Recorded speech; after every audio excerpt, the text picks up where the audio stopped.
All right, welcome to This Explainer. Today, we're going to break down what is, quite frankly, one of the most bizarre and high-octane pieces of source material I have ever read.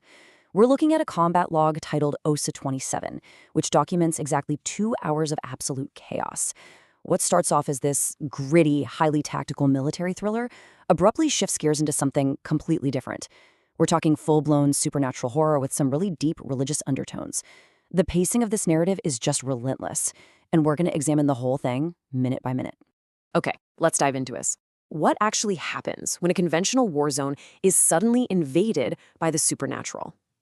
We're going to treat these wild, undocumented events of May 3rd as a serious, chronological incident report.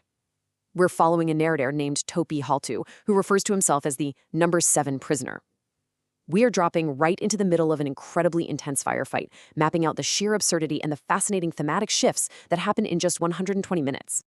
Section 1, 4:03 a.m., the escape to the Alpine Refuge. So we kick off our strict ticking clock at exactly 4:03 a.m. Topi is running for his life through a wet pine forest. Pine needles are literally scratching his face in the pitch black. You've got Russian soldiers shouting, "Halt!" from behind him, bullets snapping into the trees mere inches away. By 4:29 a.m., he miraculously makes it to an alpine refuge. But by 5:06 a.m., that tiny window of safety is completely shattered. This compressed timeline is absolutely crucial. It shows just how fast exhaustion sets in and how quickly the rules of this entire engagement are about to change. During his escape down into the valley, Topi throws himself into a roaring waterfall just to evade a Russian helicopter that's raining machine gun fire down on him. So he's tumbling underwater, bullets whizzing past him into the depths. He's only saved when a local guerrilla fires a bazooka from the roof of an alpine cabin, completely blowing the helicopter to pieces. Topi gets pulled from the river, vomiting up water, and that's when he meets a guerrilla commander named Mike. And Mike delivers this incredibly grim statistic. Out of their whole force, there are only 5 fighters left in the entire village. They are outmanned, outgunned, and running totally out of bullets. So Topi is brought into this fine, wood-carved mountain motel to recover.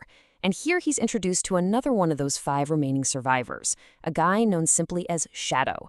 Now, Shadow is a 2-meter-tall guerrilla sniper, described as one of the toughest warriors in the entire resistance.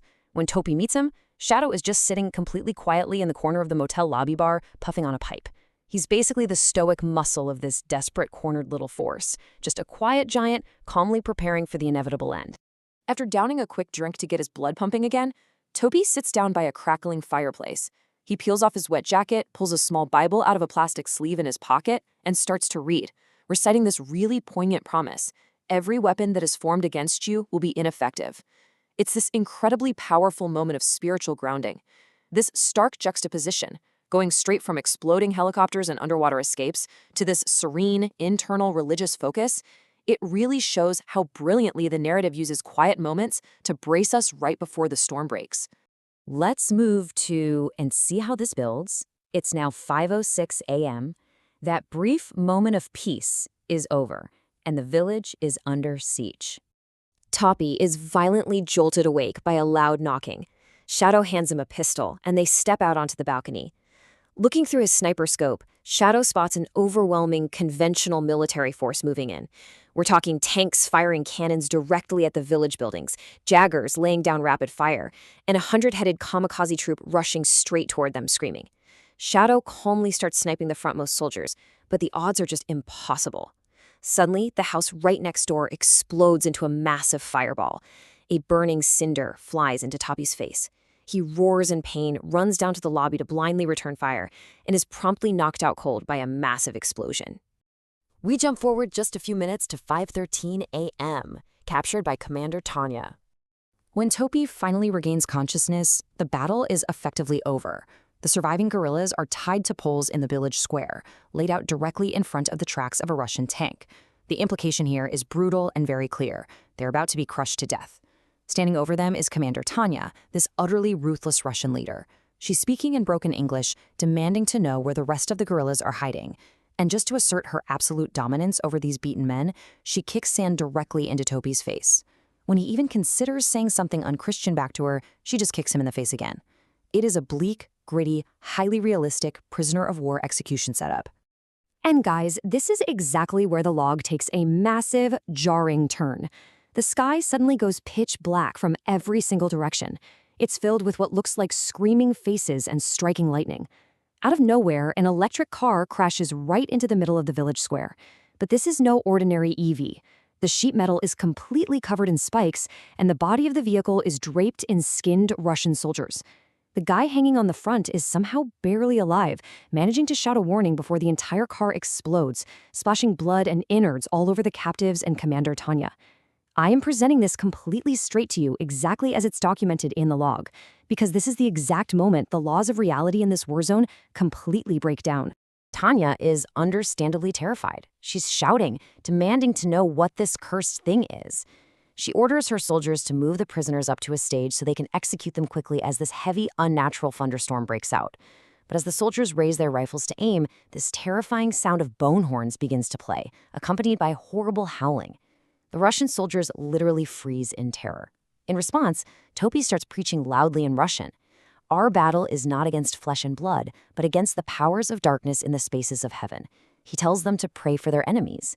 This heavily reinforces that deep Christian martyrdom motif that runs through the entirety of these logs. Tanya's response? She simply slashes his cheek with a knife, demanding answers. Now, what's really interesting about this slide is we hit 5:33 a.m., an unearthly interruption.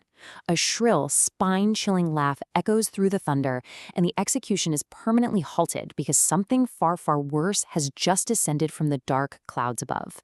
Topi identifies this bizarre new threat as the Army of Darkness, Angels of the Black Rose Ring, led by the Witch of the Mist Mountain.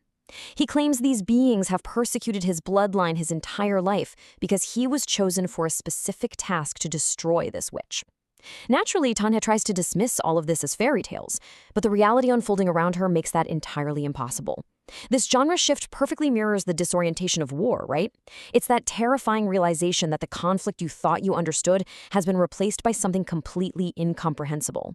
We have to look at the absurd, terrifying threats this Army of Darkness brings to the battlefield. I'm going to read this list with total gravity because the source material does. It details weird paratroopers raining from the sky shooting rapid-fire poison arrows. One arrow hits a guerrilla and his eyeballs literally explode into pieces. The Russian soldiers are falling like hay. From above, supernatural Jaegers are firing pulse weapons that instantly render the Russian tanks completely useless. And if that wasn't enough, a huge, drooling, black-eyed werewolf parachutes into the square and immediately begins tearing the remaining Russian soldiers to shreds. And this brilliantly illustrates a classic trope pushed to the absolute extreme. We shift from the initial conflict of guerrillas versus Russians to a brand new alliance of humans versus the Army of Darkness. Seeing her men getting massacred by werewolves and poison arrows, Commander Tanya has to make a split-second decision. When Mike the gorilla shouts at her to untie them so they can fight together, Tanya actually listens. She cuts the gorillas loose and hands them assault rifles. Yesterday's bitter enemies are suddenly fighting back-to-back, firing up into the sky at supernatural paratroopers. As we approach the 2-hour mark of the log at 5:53 a.m., Tanya realizes the battle is completely lost. She leads Topi, Shadow, Mike, and the 2 surviving Russians in a desperate sprint to her Humvee, specifically noting that it can endure EMP strikes. They jump in, she gives a voice command to the car's computer to send a rescue signal to the top of the mountain, and they just floor it. Bullets and supernatural attacks are whizzing past them as they ascend the steep, rocky terrain, basically racing against time. Which brings us to the climax of our story at 6:03 a.m., Sacrifice and Ascension. The Humvee finally arrives at the peak plateau of the steep mountain. Tanya rushes outside, looking up, hoping for rescue. Instead, the sky just opens up and napalm and fire arrows begin to rain down, setting the entire mountain peak completely ablaze. As a volley of fire arrows whizzes directly toward Commander Tanya, the 2-meter-tall gorilla sniper, Shadow, leaps in front of her. He takes the arrows meant for his former enemy, catches on fire, and his body drops into the ravine. Topi observes this and reflects on a core biblical truth. There is no greater love than to give one's life for a friend. But as Topi silently notes in the log, Shadow didn't just give his life for a friend. He gave his life for an enemy. We can really map this final rapid sequence of events in 4 distinct steps. First, Shadow's shocking sacrifice. Second, the hardened Commander Tanya completely breaking down in tears, deeply moved by the incredible grace of her enemy. Third, the survivors kneeling on the burning mountain in prayer. And finally, an awakening in pure brightness. The visceral horror of the battle peaks as Topi actually feels his flesh being pierced and burned away by the flames. But instead of fading to black in death, this instantly culminates in a serene, spiritual awakening. So, the crucial point is how this incredibly violent, chaotic narrative resolves itself. Topi opens his eyes in a blinding, pure light. Standing right in front of him is Shadow, totally alive, and dressed in pure white. Then he sees Tanya, then Mike. A wide smile spreads across Topi's face as his tears are gently wiped away. He describes seeing all the survivors gathered by tribes into the shape of a huge heart, standing before God's throne, shining in his brightness forever.